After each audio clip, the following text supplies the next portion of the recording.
তুমি তোমার পাশের বাড়ির প্রতিবেশীকে রোজ দেখতে পাও ছাদে বা বারান্দায় দাঁড়িয়ে থাকতে। হঠাৎ একদিন অনেক পুলিশ আসে বাড়িটাতে এবং তুমি জানতে পারো যে তুমি যেই প্রতিবেশীকে দেখতে পেতে রোজ, সে 6 মাস আগেই মারা গেছে। গুড ইভিনিং বন্ধুরা, আজ আমরা জানব হায়দ্রাবাদের কুন্দনবাগ এলাকার এই বাড়িটার ব্যাপারে, যার আশেপাশেও সন্ধে হবার পর কেউ আসে না, এমনকি পুলিশও নয়।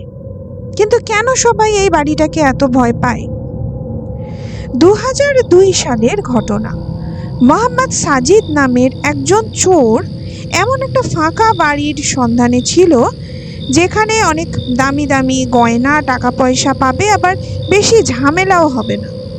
সাজিদ হায়দ্রাবাদের কুন্দনবাগ অঞ্চলে একটা ফাঁকা বাড়ি দেখে আর সেই বাড়িটাকেই টার্গেট করে। নির্দিষ্ট দিনে সাজিদ পাঁচিল টপকে বাড়িটাতে ঢোকে।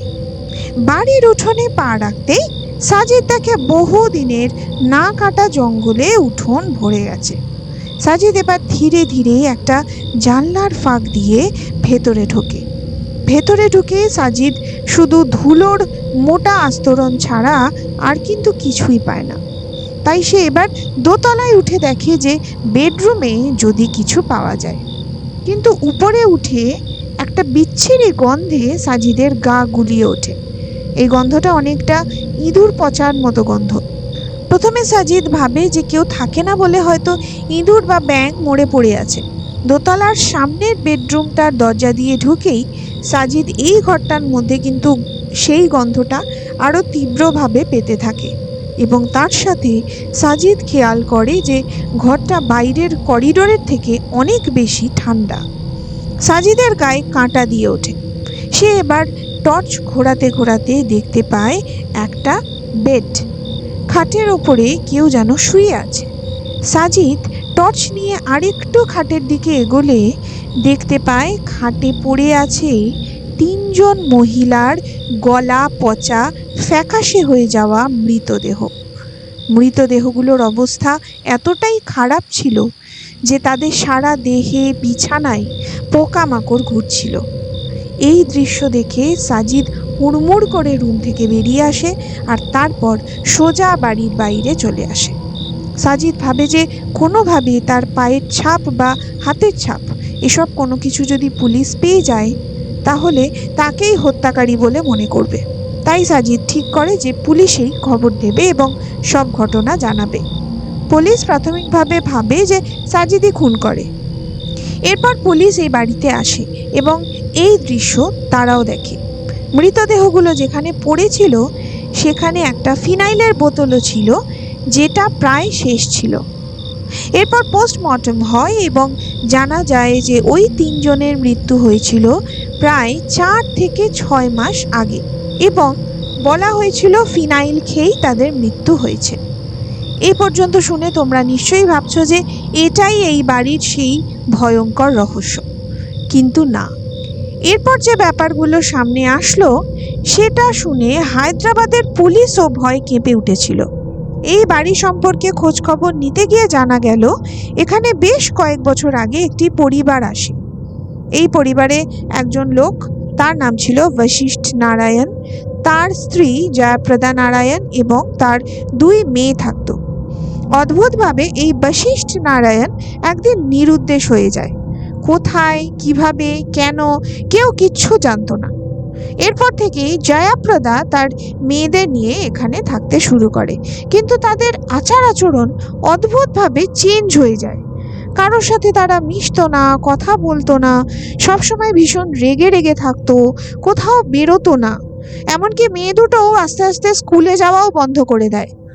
এতটাই পিকিউলিয়ার ছিল এরা যে রাতে অনেক সময় মহিলাকে উঠোনে কোদাল দিয়ে মাটি কাটতে দেখা যেত। এক কথায় এই জয়াপ্রদা নারায়ণ আর তার 2 মেয়ের ব্যবহার ছিল ভীষণই রহস্যজনক। পুলিশ এবার ঠিক করে যে এই এলাকার অন্যান্য বাড়িগুলোতে একটু খোঁজ খবর করবে যদি কোনো ইনফরমেশন পায়। তাই তারা জিজ্ঞাসাবাদ শুরু করে, কিন্তু আশেপাশের প্রতিবেশীরা তাদের প্রশ্ন শুনে তো আকাশ থেকে পড়ে প্রায়। প্রতিবেশীরা বিশ্বাসই করতে চায় না যে ওই বাড়িতে যে 3জন থাকতো তারা 6 মাস আগেই মারা গেছে, কারণ কেউ তাদের 2 দিন আগে দেখেছে বাড়ির ছাদে দাঁড়িয়ে থাকতে, আবার কেউ বলেছে 1 সপ্তাহ আগে বাড়ির বারান্দায় দেখেছে তাদের দাঁড়িয়ে থাকতে।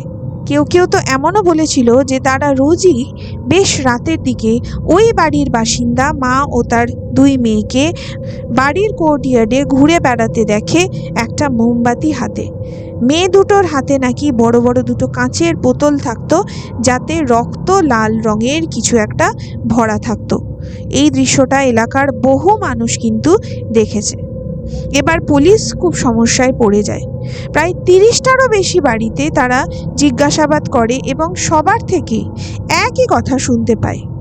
এদিকে পোস্টমর্টেম রিপোর্টে পরিষ্কার লেখা আছে যে তাদের মৃত্যু হয়েছে 6 মাস আগে। আর এই ব্যাপারটাই কুন্দনবাগের এই হন্টিং মিস্ট্রিকে বাকি সব রহস্যের থেকে একদম আলাদা করে রাখে। চারিদিকে এই খবরটা ছড়িয়ে পড়ে, টিভি নিউজ পেপারে কভার করা হয় এই স্টোরিটা। এই বাড়িটা নিয়ে মানুষের কৌতূহল এতটাই বেশি ছিল যে এই কুন্দনবাগ অঞ্চলের অন্যান্য বাড়ির বাসিন্দাদের অসুবিধা হতে শুরু করে। বাধ্য হয়ে পুলিশ এখানে একটা বোর্ড লাগিয়ে দেয় যে এখানে ট্রেসপাসিং অ্যালাউড নয়। কিন্তু তা সত্ত্বেও এখানে একবার কয়েকজন কলেজ স্টুডেন্ট পাঁচিল টপকে ঢোকে। তারা বলেছিল যে বাড়ির উঠোনে কেউ একজন তাদের তাড়া করেছিল। সবাই প্রায় প্রাণ হাতে করে বেরিয়ে আসে ওখান থেকে। কেউ কেউ আবার বলেছে এই বাড়ির সামনে আসলেই তাদের বাইকের স্টার্ট নিজে থেকে বন্ধ হয়ে যায়। আবার অনেকে এটাও বলেছে যে এখানে এমন কোনো ঘটনাই ঘটে না, হয়তো প্রতিবেশীরা মৃত্যুর আগেই তাদের দেখেছিল, কিন্তু ঘটনার আকস্মিকতায় এবং আতঙ্কে তারা সময়টা ভালো করে মনে রাখতে পারেনি। যাই হোক, যেটাই হোক না কেন, এটা অস্বীকার করার উপায় নেই যে রাতে এই শুনশান রাস্তায় এই বাড়ির সামনে তুমি যদি এসে দাঁড়াও, তাহলে তোমার শিরদাঁড়া দিয়ে একটা ঠান্ডা স্রোত বয়ে যাবে, এটা কিন্তু গ্যারান্টেড। এখানেই শেষ হলো আজকের ভিডিও।